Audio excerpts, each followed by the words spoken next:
Hey,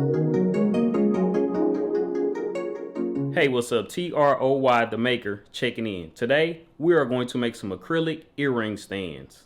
And if this is your first time here, I do project videos using the Glowforge 3D laser printer. And if there's something that interests you, make sure you hit that subscribe button right down there and the bell so you will be notified when I drop a new video. Welcome to the project. In this project, we will be using some 1/8 inch thick clear acrylic, some 1/8 inch thick mirror gold acrylic, and some 1/8 inch thick walnut. I know I said this was going to be some acrylic ring stands, but walnut was requested. Now we are in CorelDRAW, and I'm gonna show y'all what I came up with. As you can see, it measures 5 by 7, and this one right here measures 6.5 by 1.5 inches. And as you can see, I also put a curve on this one right here at the top and at the bottom, and on this one right here I put a curve at the top. So basically, when I select it, I just added a 0.1 curve all the way around on all 4 corners, and on this top one right here I did a curve just at the top corners of 0.5 and 0.5 on each side, as you can see. And these little bitty circle cutouts, they all measure 0.04. This cutout part right here, it measures 5 inches long and it measures 0.106. So this top part is gonna go right inside of there and it's gonna snap in really tight. And I added Mallory to this one and I added Christiana to this one. These are my 2 daughters.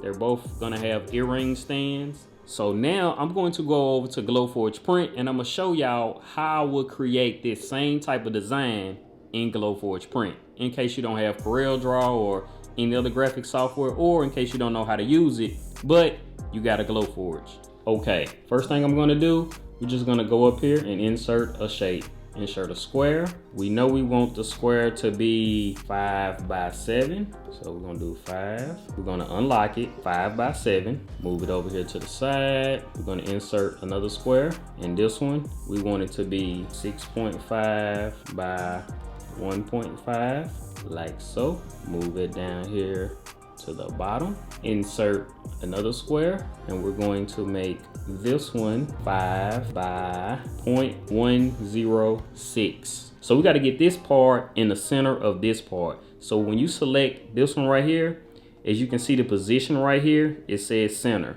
So this is the center right here, 3.694 by 8.683. So basically what you want to do is you want to write down your X and Y axis. So you want to select this one and then you want to put those numbers in the X and Y axis. And you want to press return and it's going to center it right inside of this one right here. Okay, now we're going to round the corners.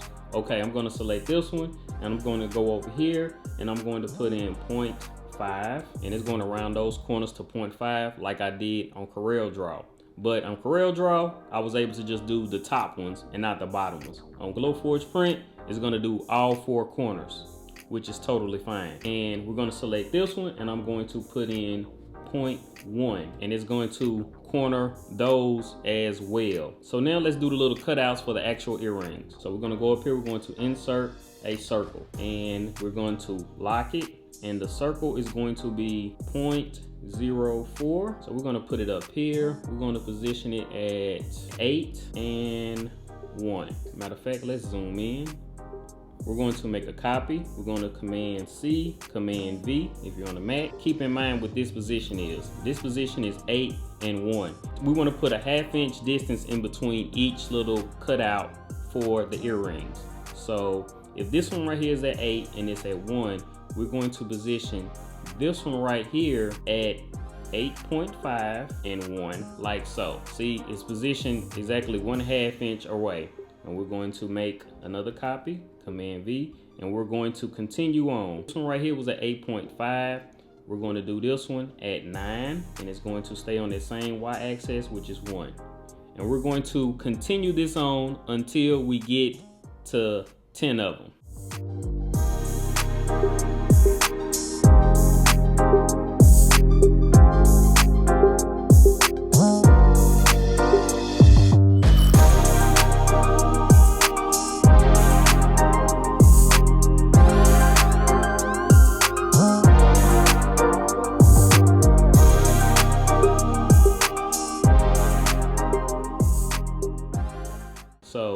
Now we're going to select all 10 of the cutouts, Command C, Command V, and we want to stay on that same x-axis, which is 10.25, and we're going to go down a half inch more. So we was at 1, and then we're going to go to 1.5, like so. And that's going to line it up just like that, and we're going to do this 5 more times.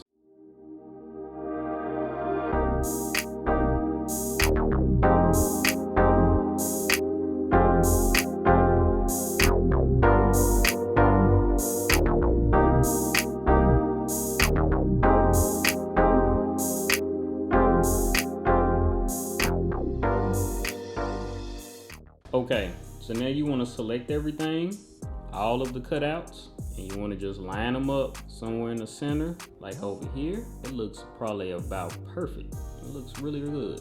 So let's see, let's select this one. Let's move it over a little bit. Yeah, like that. So these are all of the cutouts, and as you can see, the design is coming alive. So the next thing you want to do, if you want to add a name up here or something like that, just go over here to the insert text tool. Let's find us a cool font. Let's see what this Alex brush look like. Let's type in Christiana name. Yeah, it looks pretty cool. So you would take that design, line it somewhere up here. You want to make sure it's centered. So you want to take your design and you want to go down here. You want to flip it horizontally. So let's select a clear acrylic so you can see the design more. So there you go. As you can see, the orange is going to do cutouts and the blue purplish color is going to engrave. And that's how we'll create the same design in Glowforge print. So let's cut everything out.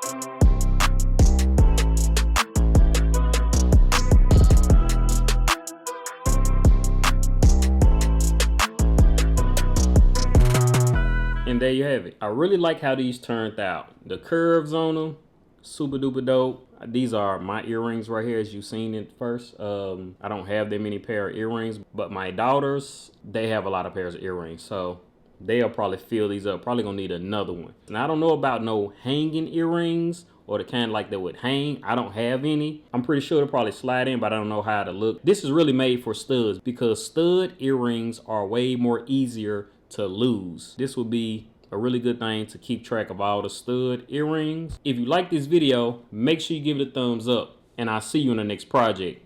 Let's go make something else.